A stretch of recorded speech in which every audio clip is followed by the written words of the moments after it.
To understand the mechanics of how human choice leads to consequence, we have to look back at the original blueprint, the Garden of Eden. This initial state was an exercise in precise engineering. In the first 3 days, the environment was established through strict separation, dividing light from dark, the sky from the waters, and dry land from the sea. Once the structure existed, the spaces were filled. Celestial bodies were placed to track the seasons, while the sea, sky, and land were populated with every kind of living creature. The hierarchy at this stage was perfectly ordered. The Creator sat at the top, with the natural ecosystem forming the base. In the middle were the humans, Adam and Eve, designed to manage and maintain this flawless biological machine.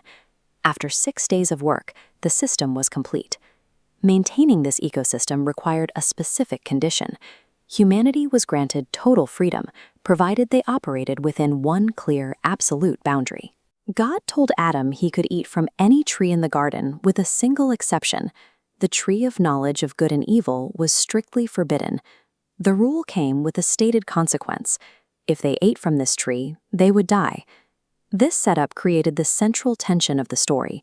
In an environment defined by total abundance, the stability of the entire system rested on whether humanity would choose to follow this single instruction. This divine order was challenged when Satan entered the garden, approaching Eve in the physical form of a serpent. The serpent did not use force. He weaponized a lie, directly questioning the boundary God had established and suggesting the restriction was a deception. He assured Eve that God was wrong. He claimed that eating the fruit would not lead to death, but would instead open her eyes. The core of the temptation was a promise of power. The serpent suggested that by eating the fruit, humanity would achieve equality with God, gaining the same knowledge of good and evil. This reframing successfully transformed the forbidden tree in Eve's mind. A lethal hazard was now perceived as a gateway to divine power, obscuring God's truth behind the promise of a superior reality. When Eve ate the fruit, the decision was driven by the desire for status and the psychological lure of divine equality. Adam's failure was different. Although he had heard the rule directly from the Creator, he remained passive, accepting and eating the fruit the moment Eve handed it to him. These two actions represented a total collapse of the order. Eve failed through her active ambition, while Adam failed through his complicity and silence. The shift was instantaneous.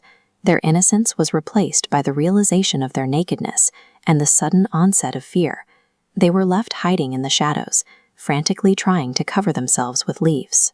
The first human choice made outside the Creator's order immediately introduced chaos. Perfect freedom was gone, replaced by a desperate need to hide from the reality of what they had done. When God confronted Adam about the tree, the investigation turned from the act of disobedience to the question of accountability. Adam refused to take responsibility. He blamed Eve for giving him the fruit, and in doing so, he subtly shifted the blame onto God for creating the woman in the first place. Eve used the same tactic, shifting the blame entirely onto the serpent. This diagram maps the resulting cascade.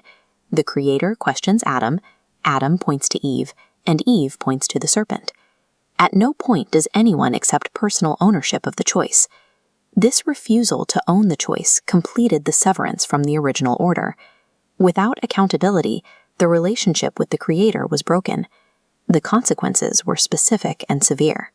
The serpent was cursed to crawl in the dust, while Eve was told that childbirth would be painful and her life would be defined by subordination. For Adam, the earth itself became hostile. He would spend his life in grueling labor, fighting thorns and weeds for food, until he eventually died and returned to the ground. Because they now understood good and evil, they were barred from the tree of life. In their corrupted state, they could not be allowed to live forever. God clothed them and sent them away. To ensure they could never return, cherubim was stationed at the entrance of the garden, guarding the path with a turning, flaming sword. The closing of the gates made the exile absolute. In the wilderness beyond the garden, Adam and Eve were left with the permanent weight of their own choices and the lasting burden of their new reality.